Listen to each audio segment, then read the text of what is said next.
The wedding dress hung like a ghost in the mercantile window, its ivory silk catching the late afternoon sun of Fort Collins, Colorado, and Tessa Jane Whitmore couldn't bear to look at it anymore.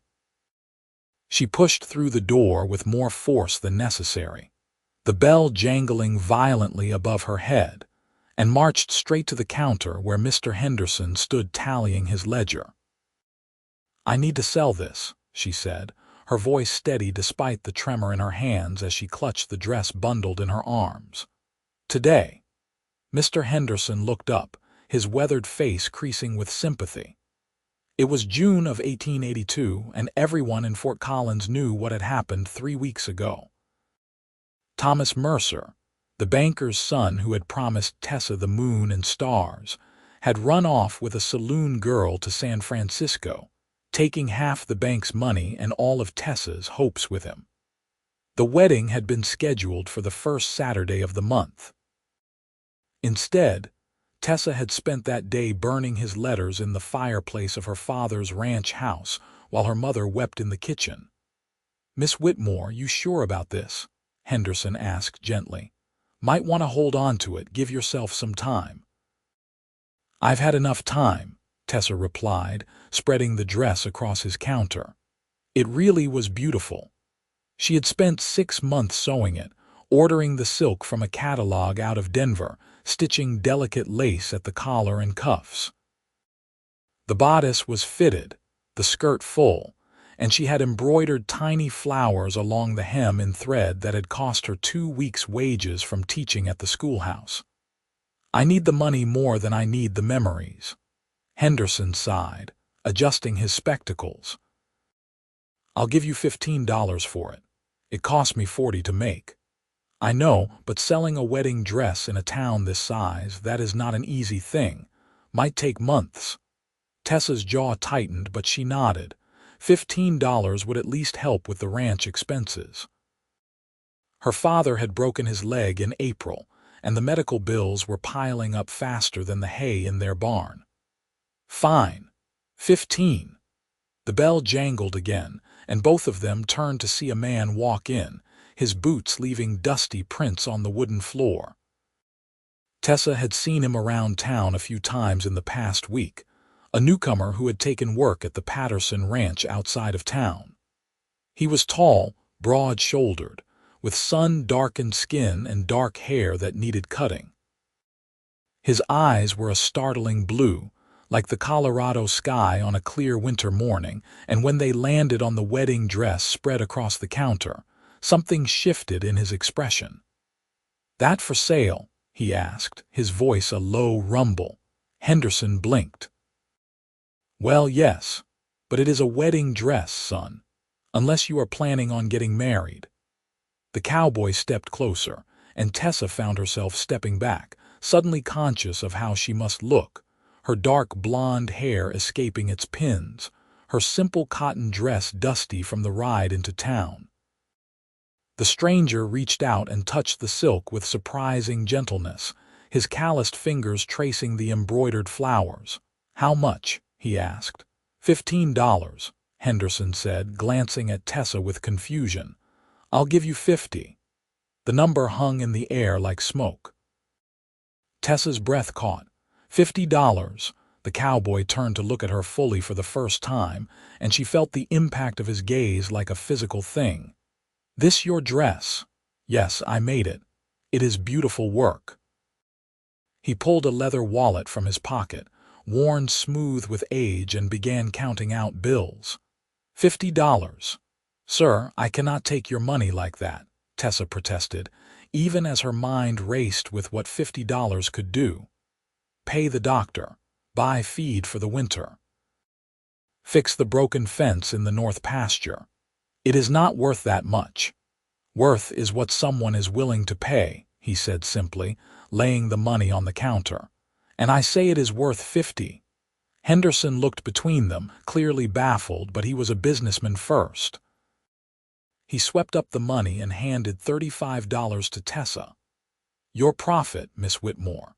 She stared at the bills in her hand, then at the stranger. "Why?" The cowboy carefully folded the wedding dress, handling it like it was made of spider webs and morning dew. When he looked at her again, there was something in his eyes she could not quite name. "Because you will wear it again," he said. "And when you do, it should be because someone valued it the way it deserves."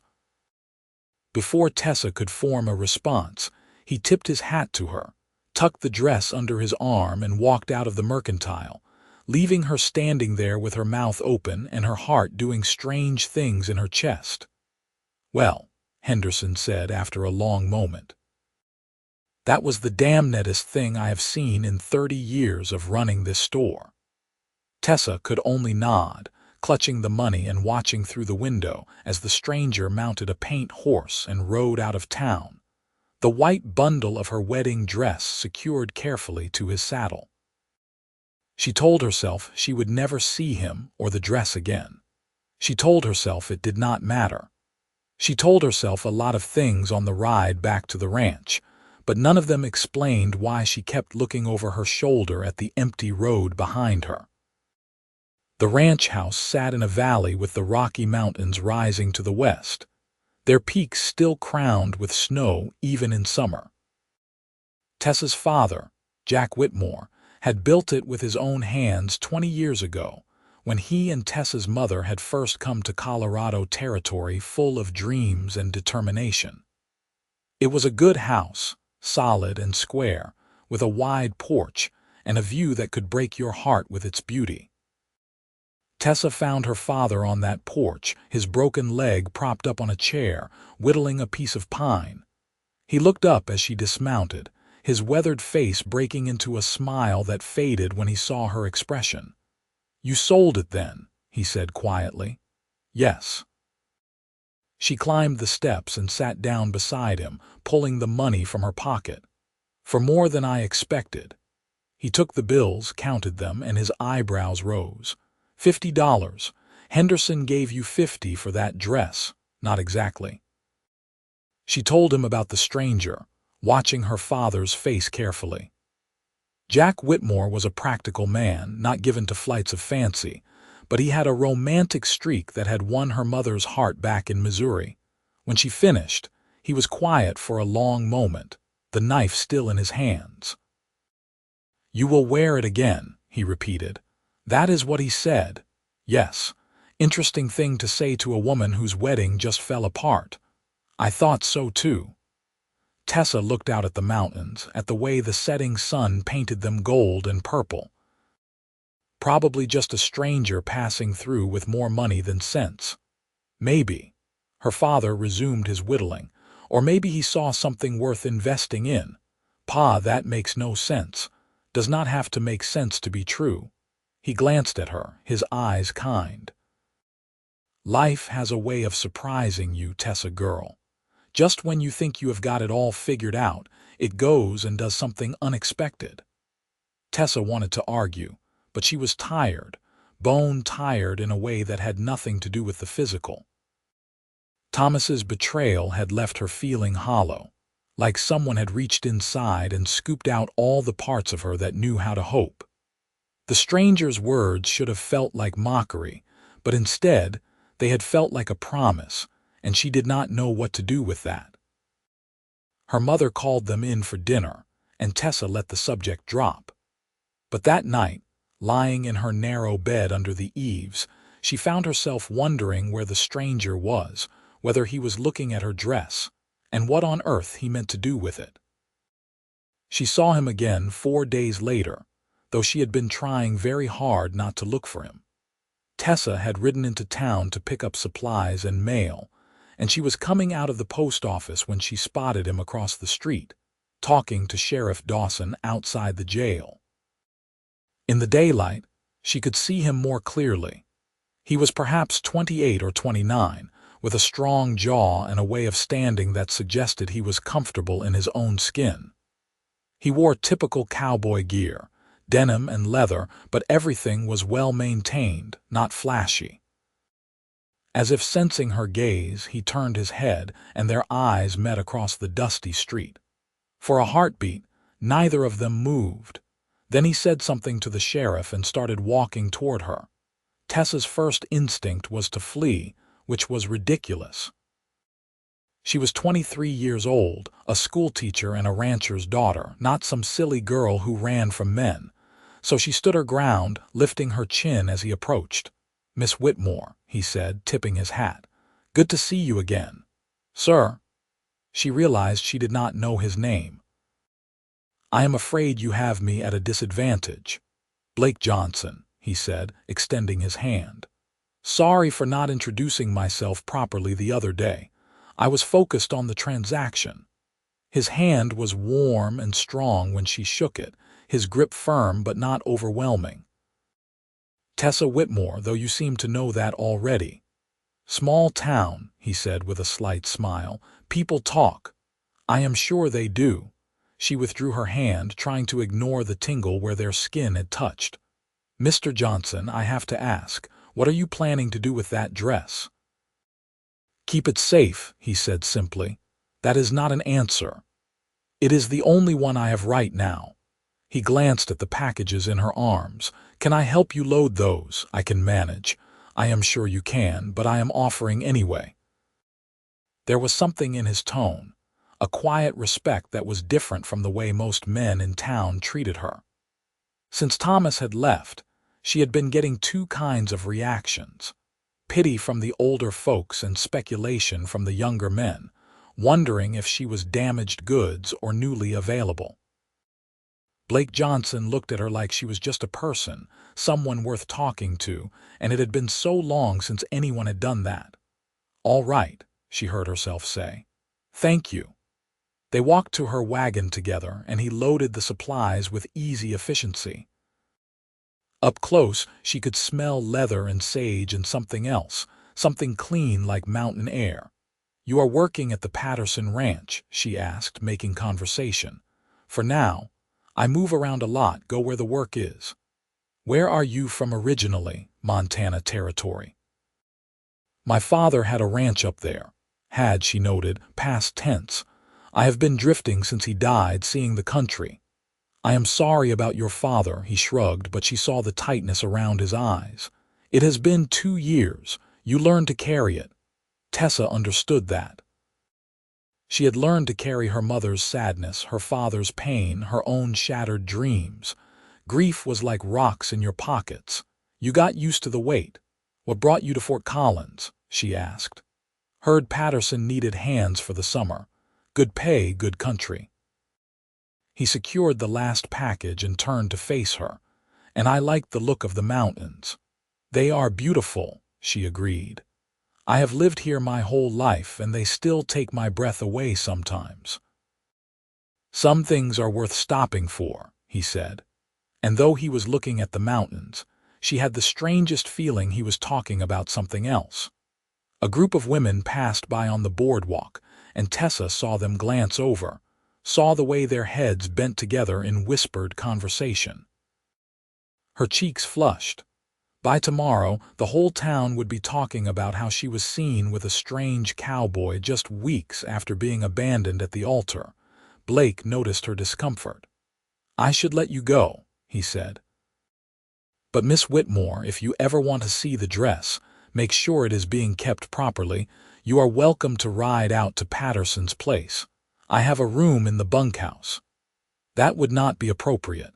We could meet in the main house. Mrs. Patterson would be happy to chaperone, I am sure." "Why would I want to see it?" Tessa asked, more sharply than she intended. "I sold it. It is yours now." "No," Blake said quietly. "It is yours. I am just keeping it safe until you need it again." There it was again, that strange certainty in his voice, as if he knew something she did not.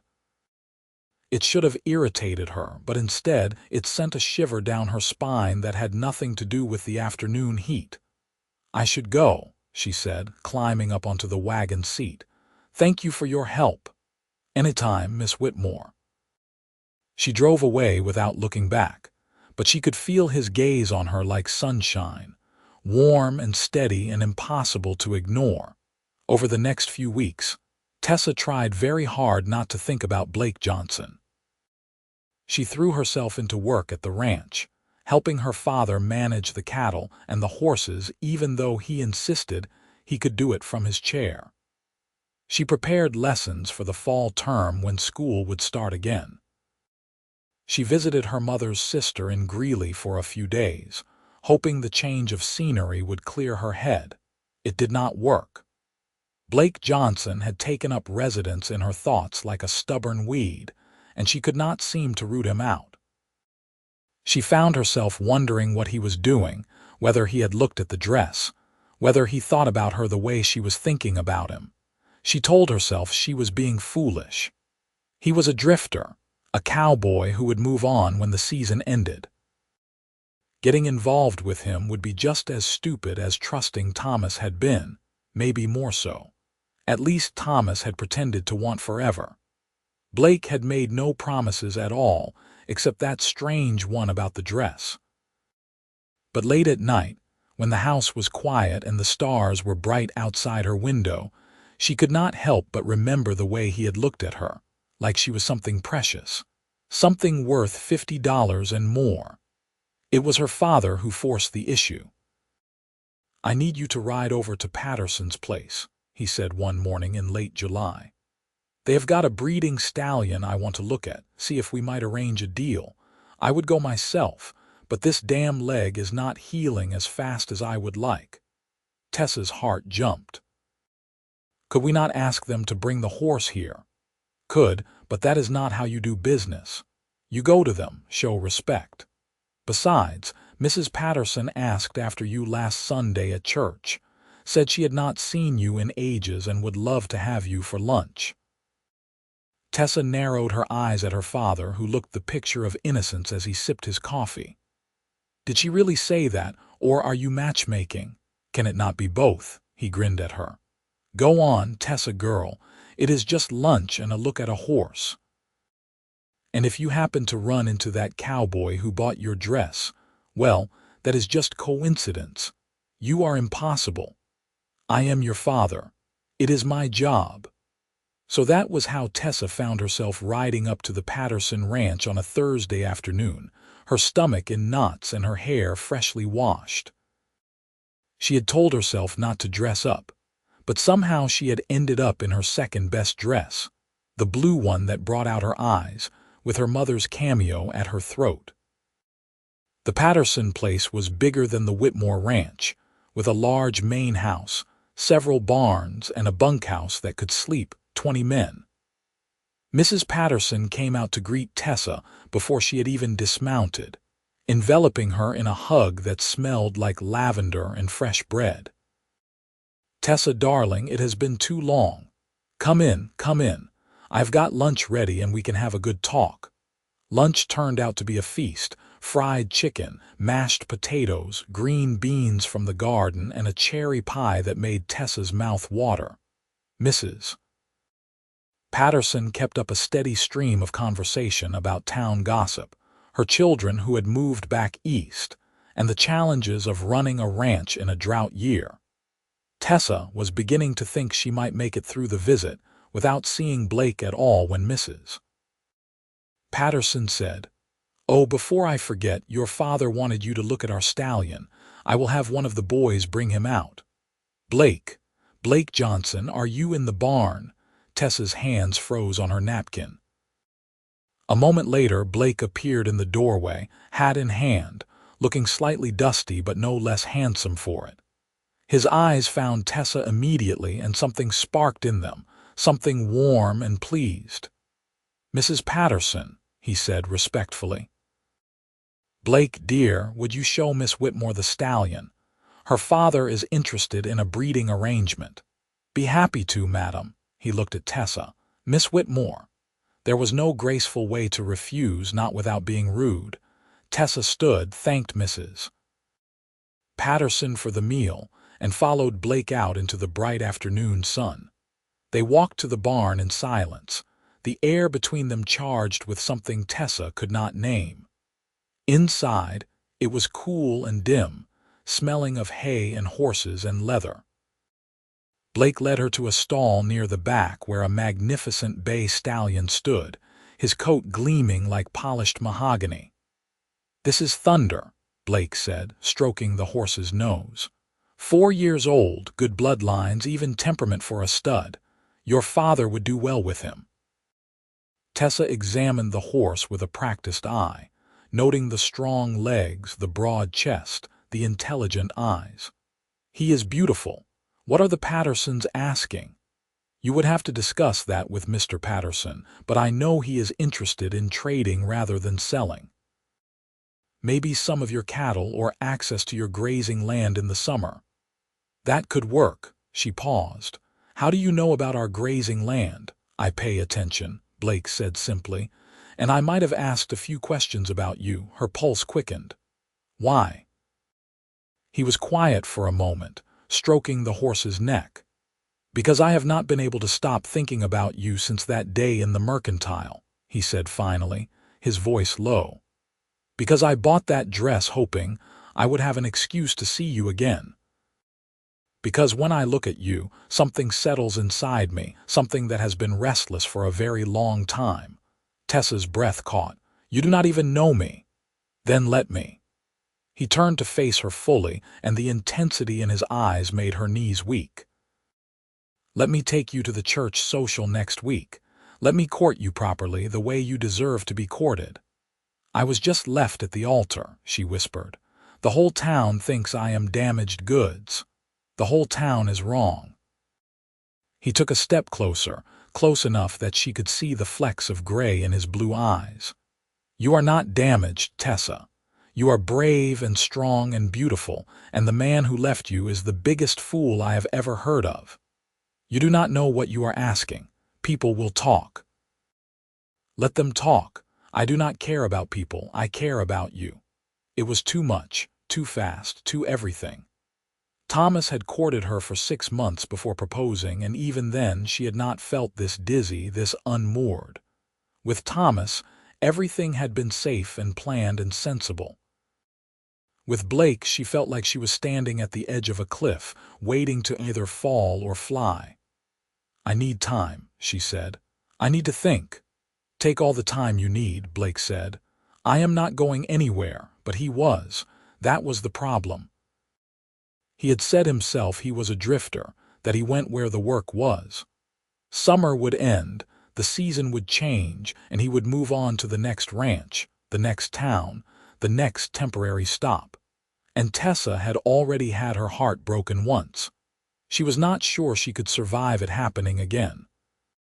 She left the Patterson ranch with her head spinning and her heart in turmoil. Her father took one look at her face when she got home and wisely kept his questions to himself. That night, Tessa dreamed of wedding dresses and blue eyes and promises that felt too good to be true. The church social the following week was the biggest event Fort Collins had seen all summer. It seemed like everyone in town and half the surrounding ranches had turned out for the picnic and dance. Tessa had not planned to go, but her mother had insisted, saying she could not hide forever, and her father had backed her up, his leg finally healed enough for him to walk with only a slight limp. Tessa wore her yellow dress, the one that had always been her favorite, and tried not to search the crowd for a particular tall cowboy. She failed miserably. She spotted him almost immediately, standing near the lemonade table with some of the other ranch hands, and her heart did that stupid fluttering thing again. He was watching her too. She could feel his gaze like a touch, warm and steady. When their eyes met across the crowd, he smiled, slow and sure, and Tessa felt something inside her shift, like a door opening that she had thought was locked forever. Tessa Whitmore, is that you? She turned to find Martha Henderson, the mercantile owner's daughter, bearing down on her with a gleam in her eye that meant gossip. Hello, Martha. I heard you were seen talking to that new cowboy at the Patterson place, Blake something, Blake Johnson. And yes, I was looking at a horse for my father. Just a horse. Martha's eyebrows rose suggestively, because Daisy Patterson said he could barely take his eyes off you. Heat crept up Tessa's cheeks. I am sure Daisy was exaggerating. I am sure she was not. Martha leaned in conspiratorially. "He is quite handsome, is he not?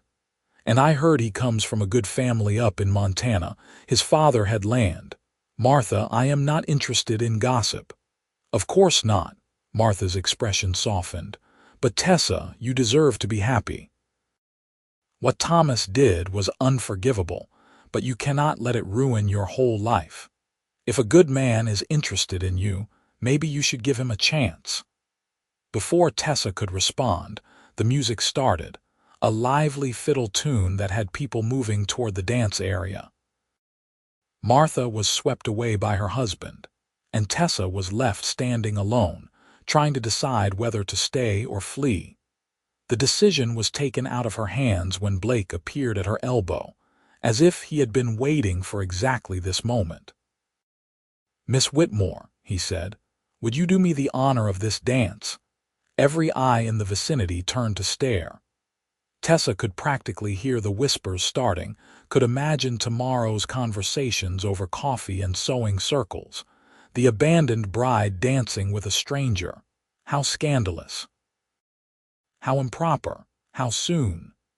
"Yes," she heard herself say, because suddenly she did not care what anyone thought. She was tired of being careful, tired of protecting herself, tired of living in fear. "I would like that very much." His face lit up like sunrise, and he offered his arm. Tessa took it, letting him lead her onto the dance floor, and when he put his hand on her waist and took her other hand in his, the rest of the world seemed to fade away. He was a good dancer, sure-footed and confident, guiding her through the steps with easy grace. They did not talk at first, just moved together to the music, and Tessa felt something loosen in her chest, some tight knot of fear and hurt beginning to unravel. "You look beautiful tonight," Blake said softly, "but you look beautiful every time I see you. You should not say things like that." "Why not? It is true." "Because it makes me want to believe you." "Then believe me." His hand tightened on her waist. "Tessa, I know you have been hurt. I know you have every reason to be cautious, but I am not him. I am not going to make you promises I cannot keep or tell you lies to get what I want." "What do you want?" He looked at her for a long moment, his blue eyes serious. "A chance. That is all. Just a chance to show you who I am and see if maybe we could be something together." The music ended, but neither of them moved. Around them, couples were separating, finding new partners for the next dance, but Tessa and Blake stood frozen, caught in a moment that felt bigger than both of them. "1 month," Tessa said finally. "Court me properly for 1 month and we will see." 1 month, Blake agreed. "And at the end of it, if you want me to leave, I will go with no argument. Deal." They shook on it like business partners, and then Blake grinned, sudden and boyish, and Tessa found herself grinning back, feeling lighter than she had in months. The next month was the strangest and most wonderful of Tessa's life. Blake courted her with an old-fashioned persistence that would have been comical if it had not been so sincere. He showed up at the ranch every Sunday after church, bearing wildflowers he had picked on the ride over. He helped her father with chores, fixing fences and mucking stalls without being asked. He sat at their dinner table and told stories about his travels, about seeing the Grand Canyon and the Pacific Ocean, about winter storms in Montana and spring roundups in Wyoming. He was respectful with her parents, charming with her mother and straightforward with her father. He made them laugh, and Tessa watched her mother's worried expression ease, saw her father nod approval when Blake gentled a skittish colt with patience and skill. But it was the time alone with Tessa that mattered most. They went on long rides through the foothills, Blake showing her places she had never explored even though she had lived here all her life. They had picnics by mountain streams, the water so cold and clear it hurt to look at. They talked for hours about everything and nothing, and Tessa learned that Blake was more than just a drifting cowboy. He was educated, had gone to school back east before his father's death. He loved books and poetry, could quote Shakespeare and Whitman from memory. He had a quick mind and a dry sense of humor that caught her off guard and made her laugh until her sides hurt. He told her about his father, a stern man who had loved the land more than he had ever loved people. About growing up feeling like he could never quite measure up, like he was always disappointing the one person whose approval he craved. About the relief and guilt he had felt when his father died, leaving him free but adrift. "I have been running ever since," he admitted one afternoon as they sat on a ridge overlooking the valley. "Telling myself I was seeing the country, having adventures, but really just running from the fact that I had no idea who I was supposed to be." "And now?" Tessa asked. He looked at her, and the expression on his face made her breath catch. "Now I think maybe I have been running toward something all along. I just did not know what it was until I saw you standing in that mercantile, trying so hard to be brave." "I was not brave. I was desperate. You were both. And you were beautiful, even broken-hearted, especially broken-hearted because you were still standing, still fighting." He reached out and tucked a strand of hair behind her ear, his fingers lingering on her cheek. "That dress, Tessa, when I saw it, all I could think was that someone had given up something precious, and I wanted to keep it safe for them until they were ready to hope again." Tears stung her eyes. "What if I am never ready? Then I will wait." His thumb brushed across her cheekbone, gentle as a whisper. "I am good at waiting." But Tessa was discovering she was not good at waiting at all. Every day with Blake made her more certain that what she felt for him was real, deeper and truer than anything she had felt for Thomas. With Thomas, love had been a decision, a practical choice built on shared history and compatible goals. With Blake, love was a wildfire, burning through all her careful defenses, leaving her exposed and terrified and exhilarated all at once. 3 weeks into their month, Blake kissed her for the first time. They had ridden up to a meadow high in the foothills, where wildflowers bloomed in riotous color and the air was thin and sweet. Tessa's horse had shied at a rabbit, and Blake had steadied it, his hands covering hers on the reins. When she looked up to thank him, their faces were inches apart, and the air between them crackled with electricity. "Tessa," he said, his voice rough, "I am going to kiss you now unless you tell me not to." She should have told him no. She should have been sensible and careful and protected her heart. Instead, she said, "Yes," and closed the distance between them. His lips were warm and sure on hers, tasting of coffee and cinnamon from the cookies her mother had sent with them. The kiss started soft, almost tentative, as if he was afraid she might break. But when Tessa made a small sound in the back of her throat and leaned into him, he deepened it, his hand coming up to cup the back of her head, his fingers tangling in her hair. Tessa had been kissed before, but never like this. Never with such complete attention, such perfect focus, as if she was the only thing that existed in his world. She could feel his heart pounding against her palm where her hand rested on his chest, could taste the desire and restraint warring in him. When they finally broke apart, both of them breathing hard, Blake rested his forehead against hers. "I love you," he said simply. "I know it is too soon, I know I should wait, but I love you, Tessa Whitmore. I think I have loved you since the moment I saw you trying to sell your wedding dress with your chin up and your heart breaking." "Blake," her voice shook, "I am so scared. I know, I am scared too." He pulled back enough to look at her, his blue eyes serious. "But I would rather be scared with you than safe without you. I would rather take the risk and fail than never try at all. What if you leave? What if you get tired of staying in one place and decide to move on?"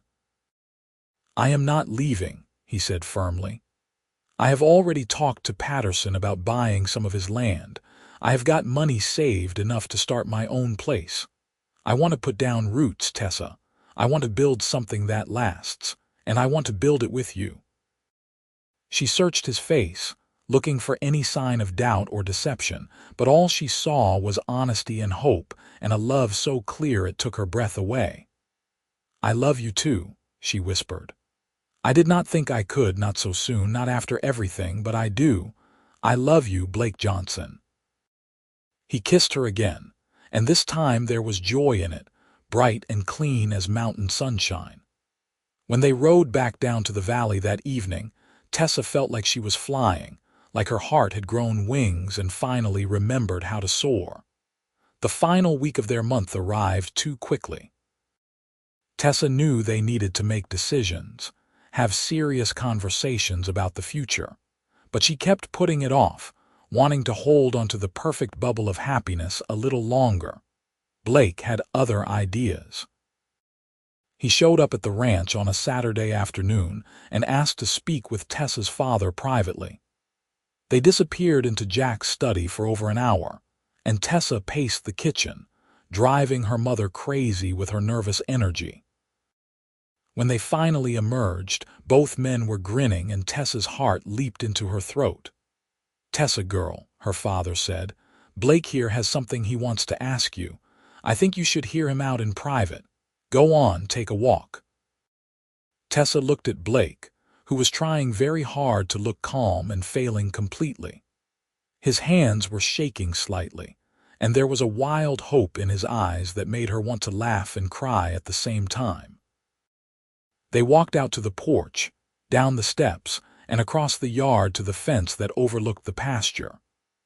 The sun was setting, painting the sky in shades of orange and pink and purple, and the mountains stood like sentinels against the horizon.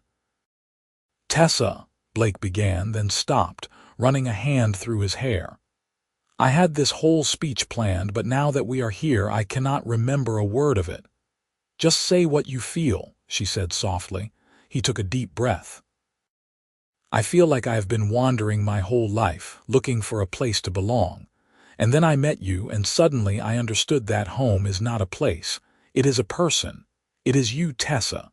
You are my home." He reached into his pocket and pulled out a small velvet box. Tessa's heart stopped.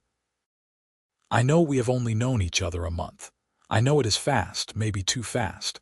But I also know that I have never been more sure of anything in my life." He opened the box, revealing a simple gold band with a small diamond, delicate and beautiful.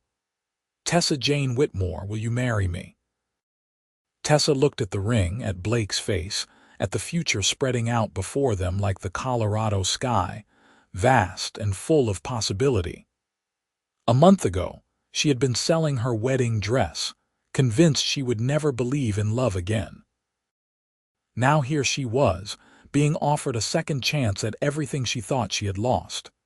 "Yes," she said, the word coming out stronger and surer than she expected. "Yes, Blake, I will marry you." The joy that broke across his face was like watching the sun rise.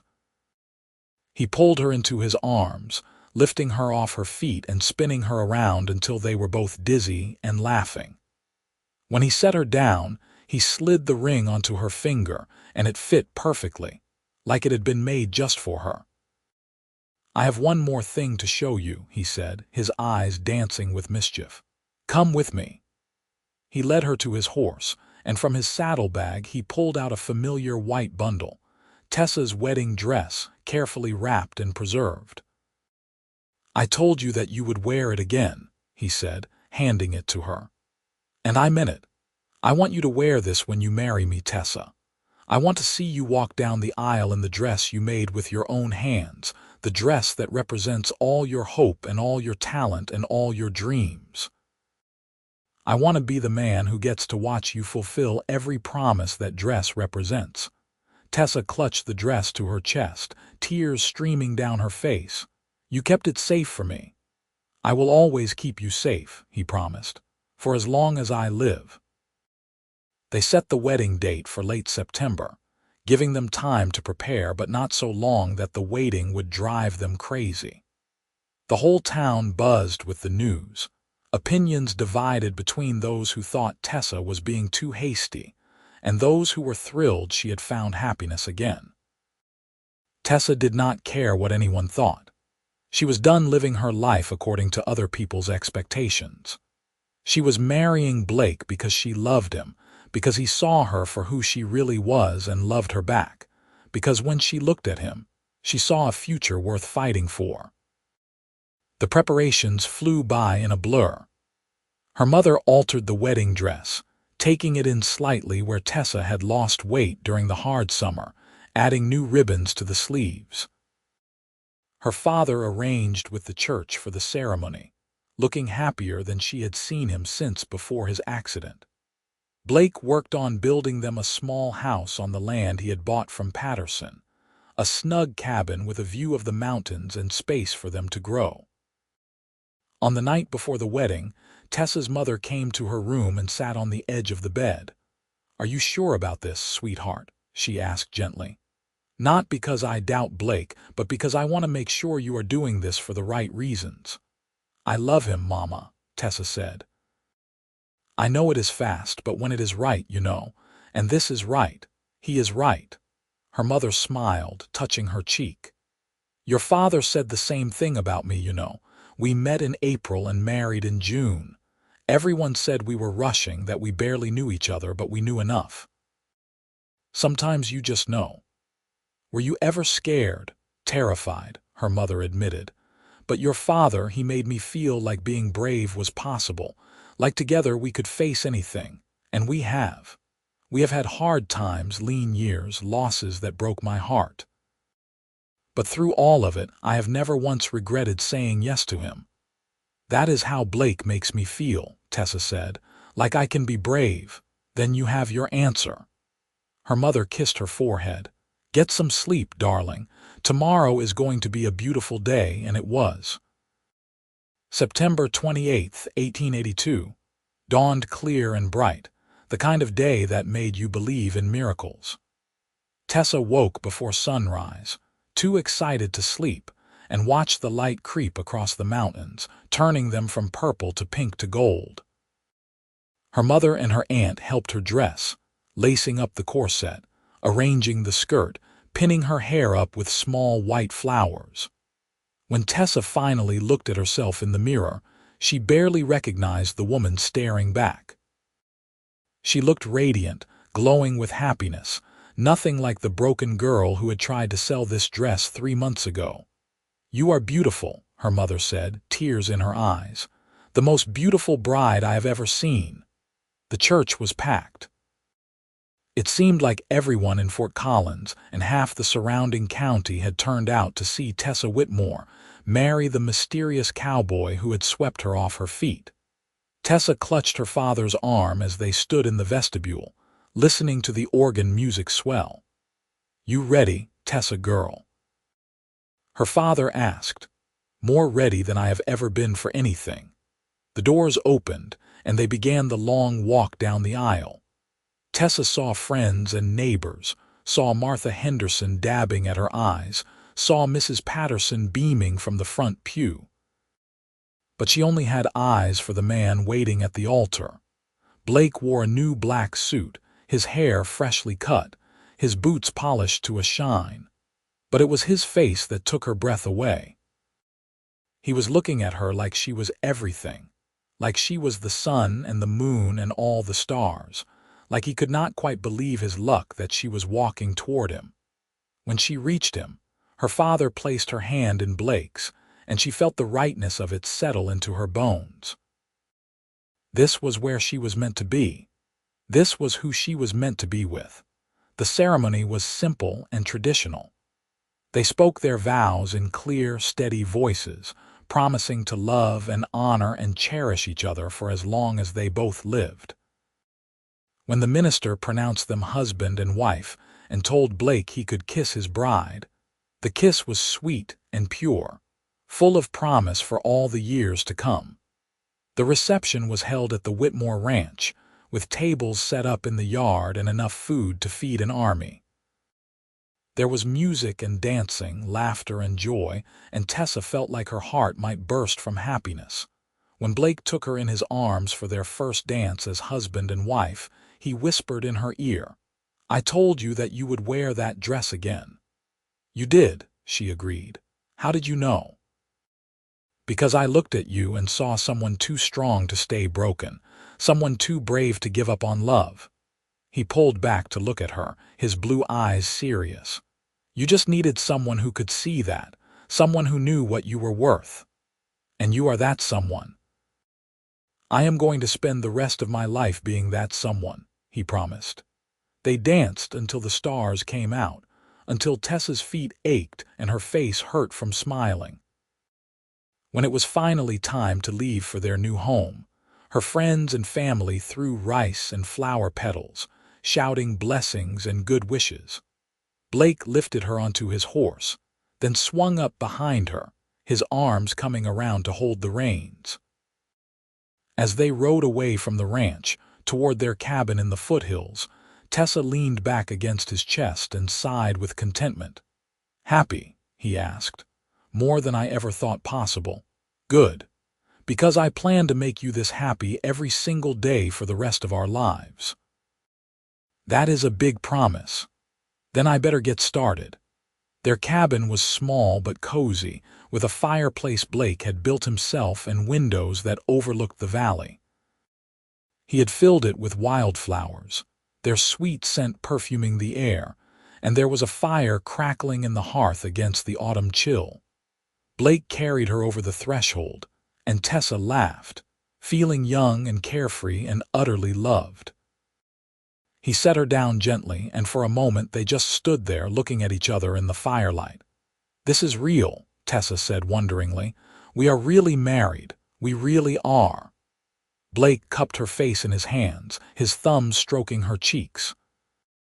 You are mine, and I am yours, and nothing is ever going to change that. He kissed her then, slow and deep, and Tessa felt herself melting into him, all the fear and hurt of the past burning away in the heat of their love. When he led her to the bedroom, she went willingly, eagerly, ready to begin this new chapter of her life. Their wedding night was tender and passionate, full of whispered endearments and gentle exploration. Blake treated her like she was made of spun glass and iron at the same time, precious and strong. And by the time the sun rose the next morning, Tessa knew she had made the right choice. They spent the first week of their marriage barely leaving the cabin, learning each other's bodies and souls, talking until dawn and sleeping tangled together. Blake taught her things about pleasure she had never imagined, and Tessa discovered a boldness she did not know she possessed. But it was the quiet moments she treasured most. Waking up to find him watching her with soft eyes. Making breakfast together, Blake's arms around her waist as she scrambled eggs. Sitting on the porch at sunset, his hand in hers, planning their future. When they finally emerged from their honeymoon haze, it was time to get to work building their life together. Blake had bought 50 acres from Patterson, good grazing land with a stream running through it, and he had plans to expand their herd and build a bigger house eventually. Tessa returned to teaching when school started in October, and she loved having her own money, her own purpose beyond being a wife. Blake never questioned it, never suggested she should stay home and keep house like other men might have. He understood that she needed both, the domestic and the professional, the private and the public. They fell into an easy rhythm. Tessa taught during the week, and Blake worked the ranch with help from a hired hand he had brought on. Evenings were spent together, cooking dinner and tending the animals, talking about their days. Sundays they visited Tessa's parents or rode into town for church. And slowly, the people who had gossiped about their quick courtship began to see what Tessa had known all along. That Blake Johnson was a good man, a steady man, someone who kept his promises. Winter came early that year, snow falling in mid-November and blanketing the valley in white. Tessa and Blake spent long evenings by the fire, Blake reading aloud from whatever books they could get their hands on, Tessa sewing or knitting. It was during one of those evenings, curled up against Blake's side with his arm around her, that Tessa realized she had not had her monthly courses in 2 months. She sat up abruptly, her hand going to her stomach. "What is wrong?" Blake asked, immediately alert. "I think," Tessa said slowly, hardly daring to believe it, "I think I might be with child." Blake's eyes went wide. "Are you sure?" "Not completely, but all the signs are there." She looked up at him, trying to read his expression. "Are you happy about it?" "Happy." He let out a whoop of joy and pulled her into his lap, kissing her soundly. "Tessa, I am thrilled. Terrified, but thrilled. We are going to have a baby." "We are going to have a baby," she repeated, and then she was crying and laughing at the same time, overwhelmed by the enormity of it. They rode into town the next week to see the doctor, who confirmed what Tessa already knew. She was pregnant, due sometime in late June or early July.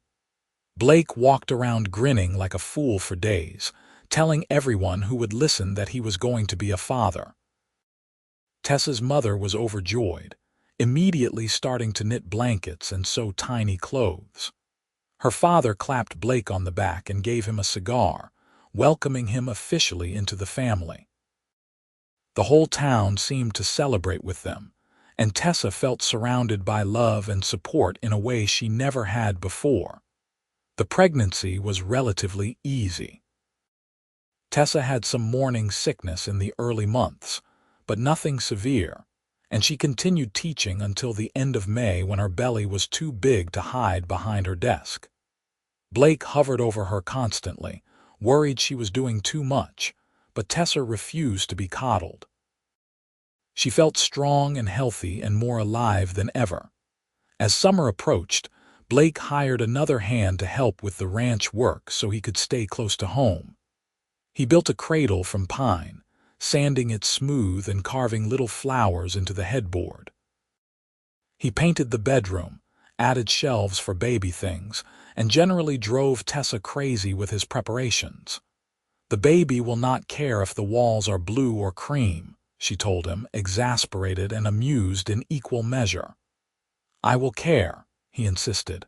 "Everything needs to be perfect." "Nothing is ever perfect, Blake, but we will be fine. We will figure it out together." He came to her then, kneeling beside her chair and putting his hand on her swollen belly. "I love you," he said fiercely, "both of you, and I am going to take care of you, always." The baby came on a hot July afternoon, 3 weeks later than the doctor had predicted. Tessa's water broke while she was hanging laundry, and Blake, who had been mending a fence, took one look at her face and ran for the midwife. The labor was long and hard, stretching through the afternoon and into the night. Tessa's mother held one hand, Blake the other, and she drew strength from both of them as she worked to bring their child into the world. Just before dawn, with the sky turning pink outside the window, Tessa gave one final push and the baby slid free, screaming its outrage at the new world. The midwife cleaned it quickly, then placed the squirming, red-faced bundle on Tessa's chest. "It is a boy," she announced. "A healthy baby boy." Tessa looked down at her son, at his tiny fists and wide eyes and the shock of dark hair on his head, and felt her heart expand in a way she had not known was possible. He was perfect, absolutely perfect. "Blake," she said, and her husband was there, his face wet with tears, his hand gentle on the baby's head. "Hello, little one," he whispered. "I am your papa, and I am so happy to meet you." They named him Benjamin James Johnson after Blake's father and Tessa's father, Ben for short. He was a good baby, calm and alert, with his father's blue eyes and his mother's stubborn chin. Blake was a natural father, patient and loving, walking the floor with Ben when he cried at night, changing diapers without complaint, singing silly songs that made Tessa laugh. Watching him with their son made Tessa fall in love with him all over again. The months after Ben's birth were a blur of sleepless nights and tender moments, of learning how to be parents while still being partners. It was hard, harder than Tessa had expected, but also more rewarding. Every smile, every milestone felt like a miracle. When Ben was 6 months old, sitting up and starting to babble, Blake came home one evening with news. Patterson was retiring and wanted to sell the rest of his land. If Blake could come up with the money, he could triple the size of their ranch, make it a real operation instead of just a small holding. It would mean taking out a loan, Blake said, worry creasing his forehead. It would mean risk. But Tessa, if we could do this, we could build something real. Something to pass down to Ben and any other children we might have. Tessa thought about her parents, about how they had taken a risk coming to Colorado all those years ago, about how they had built a life from nothing through hard work and determination. She looked at Blake, at the hope and fear warring in his eyes, and she knew what her answer would be. "Let us do it," she said. "Let us build something that lasts." They took out the loan, bought the land, and threw themselves into making the ranch succeed. It was grueling work. Blake was up before dawn every day, working until dark. Tessa managed the books and the household, took care of Ben, and still found time to help with the animals when she could. There were setbacks. A hard winter killed some of their cattle. A summer drought threatened their water supply. There were times when Tessa wondered if they had made a terrible mistake, if they had bitten off more than they could chew. But they persevered. Blake's skill with horses became well known in the region, and they started a breeding program that brought in good money. Tessa's father helped them make connections with buyers in Denver. Slowly, steadily, the ranch began to prosper. By the time Ben was 3, they had paid off half the loan and were turning a real profit. Blake hired 2 more hands, good men who became like family. They built a bigger house, with 4 bedrooms and a real parlor, and Tessa decorated it with the furniture Blake made in the winter months when ranch work was slow. Life was good. Better than good. Tessa woke up every morning grateful for the man beside her, for the life they had built, for the love that had started with a wedding dress and $50 in a mercantile. When Ben was 4, Tessa got pregnant again. This time she knew immediately, recognized the signs. Blake was just as excited as he had been the first time, just as protective and hovering. Their second child was a daughter, born on a snowy December evening. She came quickly, as if eager to join the world, and she had Blake's blue eyes and a shock of red gold hair that came from Tessa's grandmother. They named her Margaret Rose, Maggie for short, and she was as different from Ben as night from day. Where he had been calm and easy, she was tempestuous and demanding. She cried when she wanted something and laughed when she got it. She wrapped Blake around her tiny finger from the moment she was born. "We are in trouble with this one," Blake said, holding her while she slept, her tiny hand wrapped around his thumb. "She is going to lead us on a merry chase." "Good," Tessa said, leaning against him. "She should know she can be anything she wants to be." With 2 children, the house was chaos and joy in equal measure. Ben was a good big brother, protective and patient with his baby sister. Maggie adored him, following him everywhere once she learned to walk, trying to keep up with his longer legs. The ranch continued to grow. By 1890, they had 200 head of cattle, a thriving horse breeding program, and enough hands to manage it all without Blake having to work himself to death. They had paid off the loan and owned their land free and clear. Tessa had given up teaching when Maggie was born, but she did not miss it the way she thought she would. She was too busy with the children and the ranch, with the life she and Blake had built. But she made sure both Ben and Maggie learned to read and write, teaching them herself until they were old enough for the school in town. On their 10th wedding anniversary, Blake surprised her with a trip to Denver, just the 2 of them, leaving the children with Tessa's parents for a week. It was the first time they had been alone together since Maggie was born, and it felt like a second honeymoon. They stayed in a nice hotel, ate in fancy restaurants, went to the theater and the opera. Blake bought her a new dress, a beautiful green silk that made her feel young and pretty. They danced in the hotel ballroom and made love in the big bed, and Tessa fell in love with him all over again. "Do you ever regret it?" she asked him one night as they lay tangled together in the sheets. "Settling down, giving up your wandering?" "Never," Blake said without hesitation. "You are the best thing that ever happened to me, Tessa. You and the children, this life we have built. I was lost before I found you. You gave me a home. You gave me a purpose. You gave me everything." "I could say the same," she said, kissing him. "I thought my life was over that day I tried to sell my wedding dress. I thought I would never trust anyone again, never believe in love. And then you walked in and changed everything."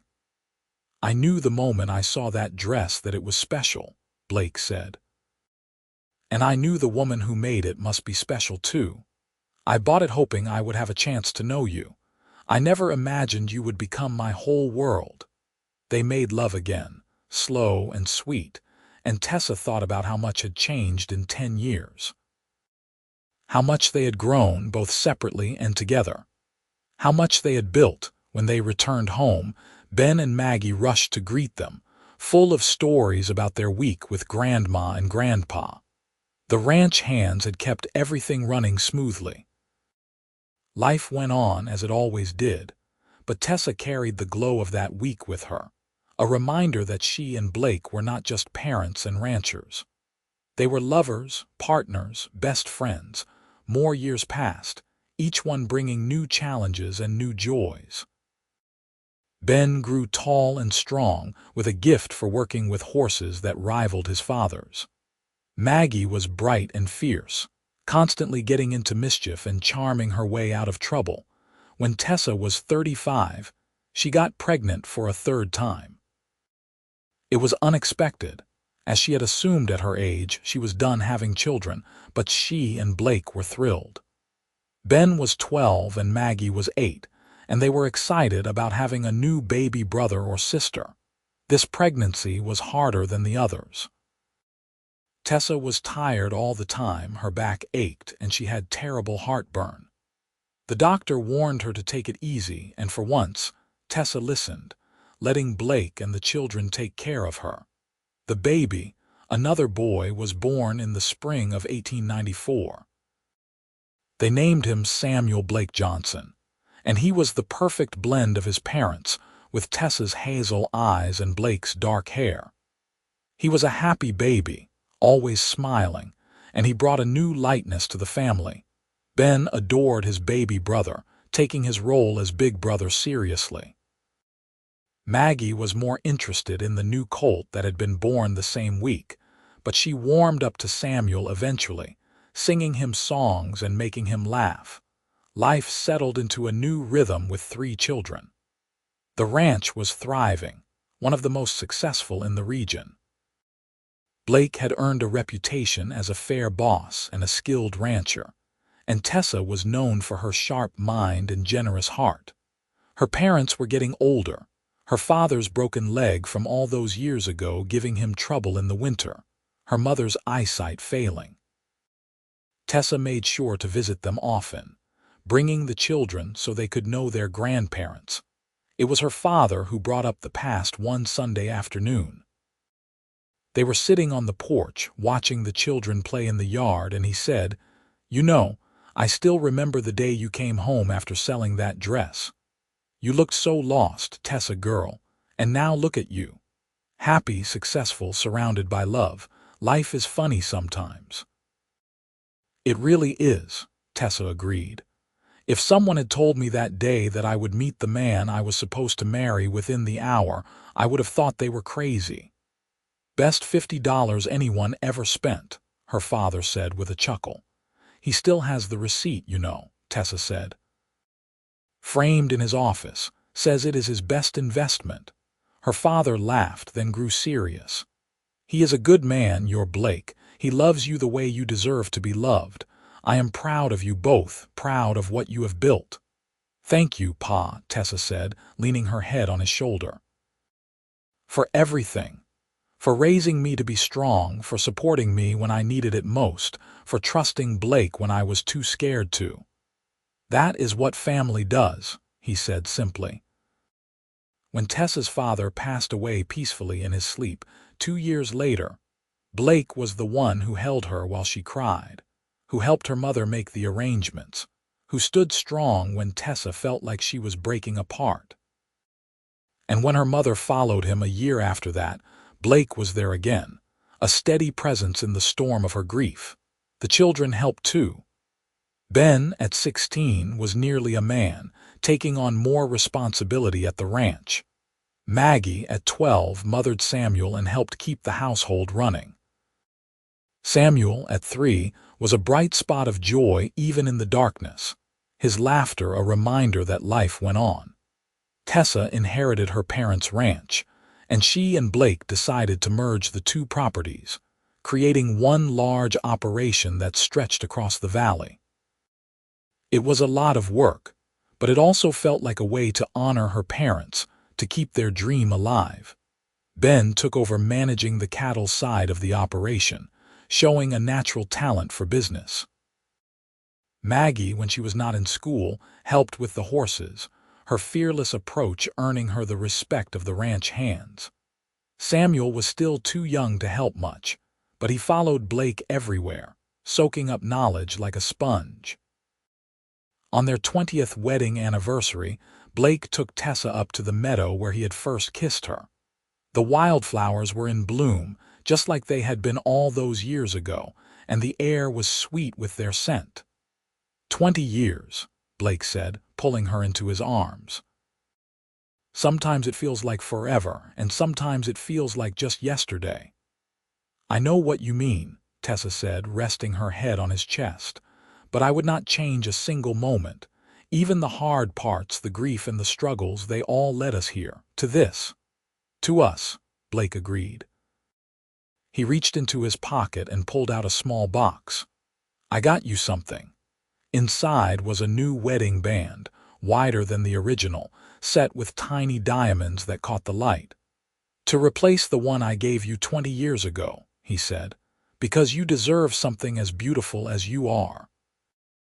Blake, it is gorgeous, Tessa breathed, but I love my original ring. Then wear them both, he said, sliding the new band onto her finger next to the old. A reminder that love grows, that it deepens and strengthens with time. She kissed him, long and sweet, and when they finally broke apart, she said, I love you, Blake Johnson. I will love you until the day I die and probably beyond that. Good, he said, grinning, because I plan to be with you forever, this life and whatever comes after. They made love there in the meadow, under the blue Colorado sky, and it was just as passionate and tender as it had been 20 years ago. Age had not diminished their desire for each other. If anything, it had deepened, become richer and more nuanced. The years continued to roll by.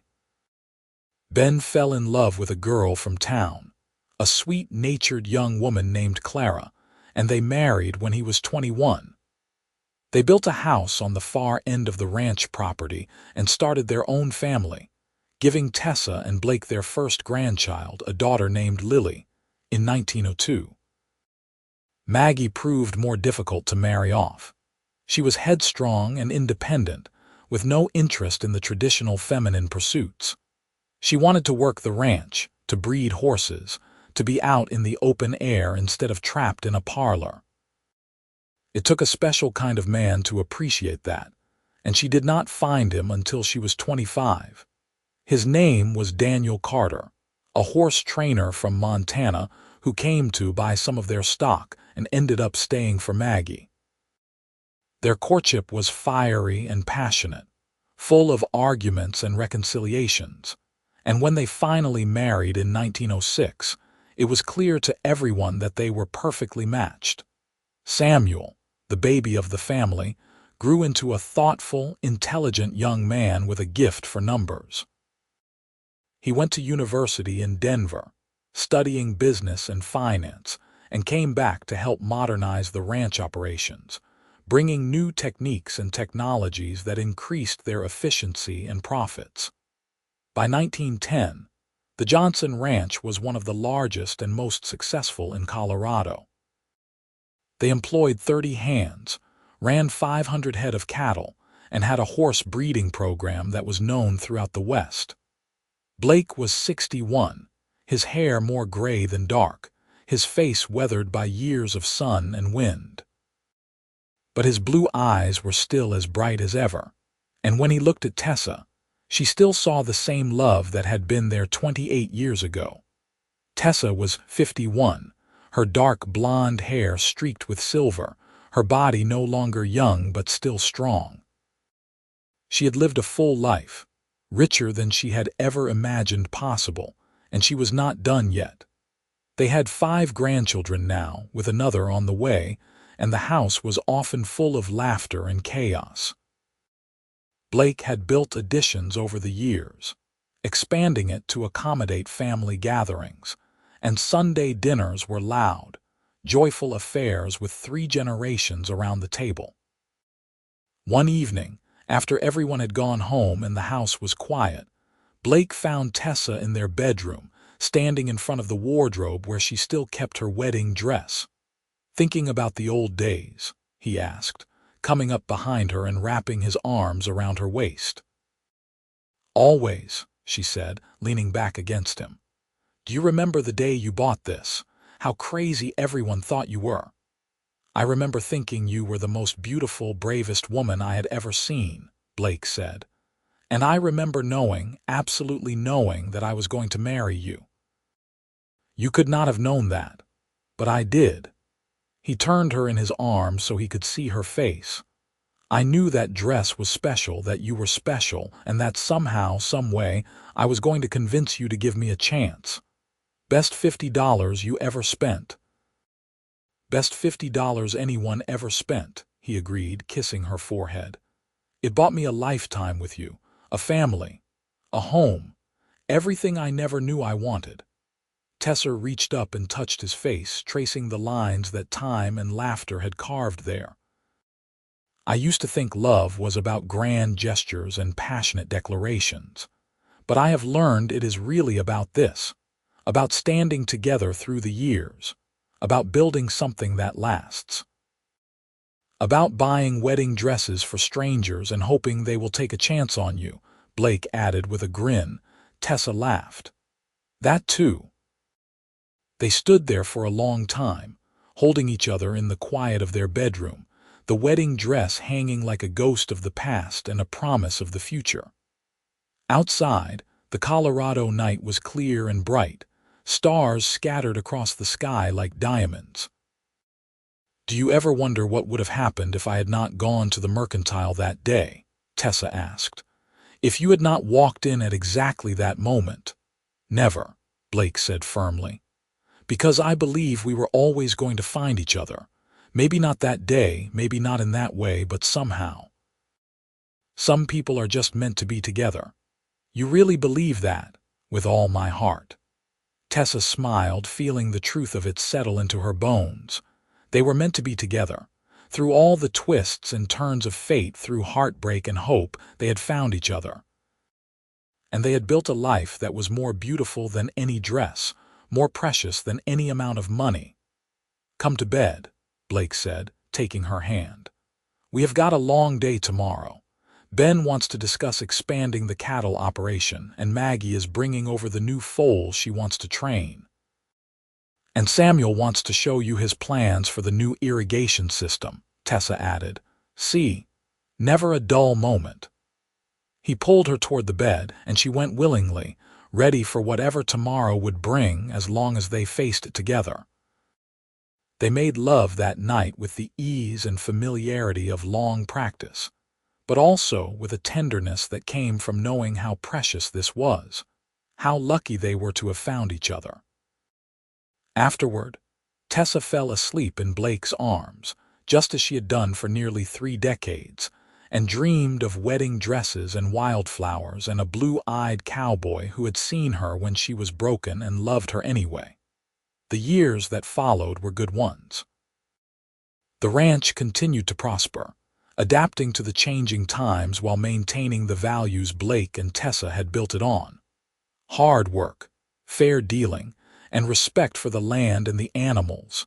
Ben and Clara had 3 more children, filling their house with noise and love. They were good parents, patient and kind, and watching them with their children reminded Tessa of her own early days of parenthood, the wonder and terror of it all. Maggie and Daniel had 2 children, a son and a daughter, both of whom inherited their parents' love of horses. Maggie became one of the most respected horse trainers in the state, her reputation bringing buyers from as far away as California and Texas. Samuel married a teacher from Denver, a smart, capable woman named Elizabeth who fit into the family as if she had always been there. They had 2 children and split their time between the ranch and the city, with Samuel managing the business side of the operation from both locations. Blake and Tessa settled into the role of grandparents with grace and joy. They loved having the grandchildren around, spoiling them in ways they had never spoiled their own children, then sending them home when they got too rambunctious. But they also made sure to carve out time for just the 2 of them. They still took long rides through the foothills, though at a more sedate pace than they had in their youth. They still had picnics by mountain streams, though Blake now brought a cushion for Tessa's back. They still danced in the kitchen when the mood struck, though the music was slower and their steps more careful. In the summer of 1915, Blake woke up one morning with a pain in his chest. He brushed it off as indigestion, but Tessa insisted on calling the doctor. The diagnosis was not good. His heart was failing, weakened by years of hard work and age. "How long?" Blake asked bluntly. The doctor shook his head. "Hard to say. Could be months, could be years. But you need to take it easy, Mr. Johnson. No more heavy labor. Lots of rest." Blake nodded, but Tessa could see the frustration in his eyes. He had never been good at sitting still, at letting others do the work. But for her, he tried. He stepped back from the day-to-day operations of the ranch, turning more control over to Ben and Samuel. He spent his days raiding, whittling, playing with his grandchildren. But he was fading, and they both knew it. The vibrant, energetic man Tessa had married was slowing down, his body betraying him even as his mind stayed sharp. They talked about it one evening, sitting on the porch watching the sunset. Tessa was 62, Blake 72, and they had been married for 33 years. "I am not ready to leave you," Blake said quietly. "There is still so much I want to do, so much I want to see." "Then do not leave," Tessa said, gripping his hand. "Fight, Blake, stay with me." "I am trying," he said. "But Tessa, if something happens, if I do not get to say it later, I need you to know. You are the best thing that ever happened to me. Every single day with you was a gift. I have never regretted a single moment." "Stop talking like that," Tessa said, tears streaming down her face. "You are not going anywhere. We have got years left, Blake Johnson. You promised me forever, and I am holding you to that." He pulled her close, and she could feel his heart beating against her cheek, steady but strained. "Okay," he whispered. "Okay, I will stay. For you, I will stay as long as I can." He made it through another winter, another spring. He was there when Samuel's wife gave birth to their 3rd child, a boy they named Blake in his honor. He was there when Ben bought another 100 acres, expanding the ranch even further. He was there when Maggie's daughter won her first horse show, the pride on his face evident to everyone who saw him. But in the summer of 1916, he took a turn for the worse. The pain in his chest became constant, and he struggled to breathe. The doctor came out to the ranch and told Tessa privately that it would not be much longer. She refused to accept it. She sat by his bedside day and night, holding his hand, telling him stories about their life together. Their children came to visit, bringing the grandchildren. filling the house with the love and laughter Blake had always cherished. On a warm July evening, with the windows open and a breeze carrying the scent of wildflowers, Blake opened his eyes and looked at Tessa with perfect clarity. "You wore the dress," he said, his voice barely a whisper. "I did," she said, understanding immediately that he was thinking about their wedding day. "It was the most beautiful day of my life. Mine, too." He squeezed her hand weakly. "I told you that you would wear it again. I was right." "You were right about a lot of things," Tessa said through her tears. "About us, about love, about building something that lasts." "We did it," he said, a faint smile on his lips. "We really did it, did we not? We did. And it was wonderful, every moment of it." "I love you, Tessa Jane Johnson," he said. "Always have, always will." "I love you too, Blake, more than words can say." He closed his eyes then, that small smile still on his face, and his breathing gradually slowed. Tessa held his hand and watched the man she loved slip away from her, carried off by the same wind that had brought them together all those years ago. He died just as the sun was setting, painting the sky in shades of gold and pink and purple, and Tessa knew that a part of her died with him. But she also knew that he had given her more than most people got in a lifetime: love, family, purpose, and a legacy that would endure long after they were both gone. The funeral was huge, with people coming from all over the state to pay their respects. Blake had been well loved and well respected, and the church could not hold everyone who wanted to attend. They buried him on a hill overlooking the ranch, with a view of the mountains he had loved so much, and Tessa stood by his grave long after everyone else had left, saying her private goodbyes. The weeks and months that followed were the hardest of Tessa's life. She had thought losing her parents was difficult, but losing Blake was like losing a limb, like losing a part of her soul. The house felt empty without him, the bed too big, the silence too loud. But she had her children and her grandchildren, and they rallied around her, supporting her through the grief. Ben moved his family into the main house for a while, filling it with noise and life.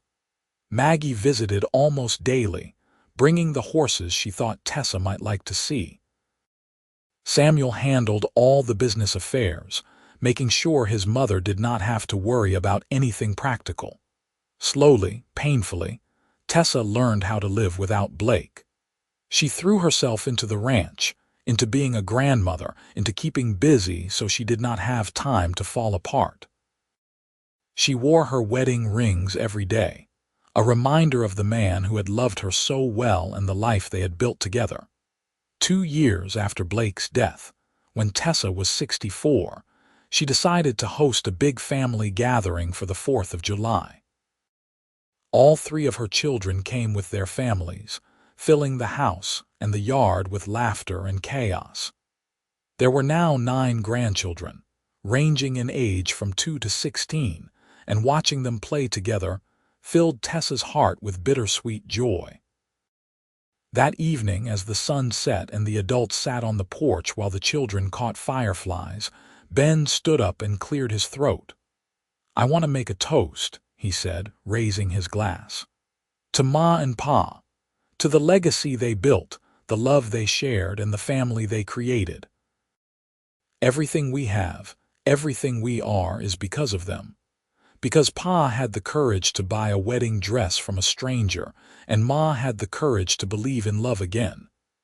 To Ma and Pa, everyone echoed, and Tessa had to wipe away tears.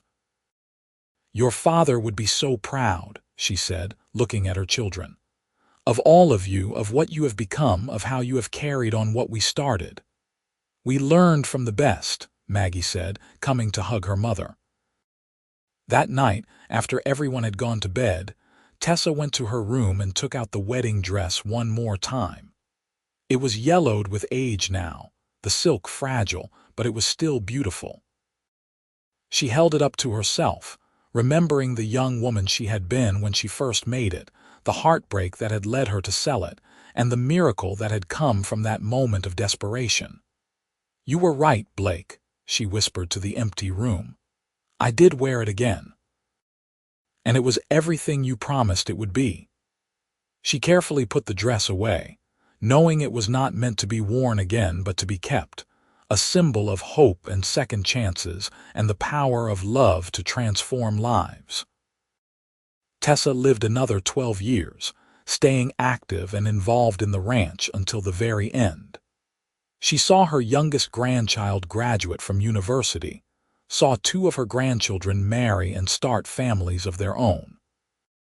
She became a great-grandmother 4 times over, and each new baby was a reminder that the legacy she and Blake had built was continuing, growing, spreading like roots through the Colorado soil.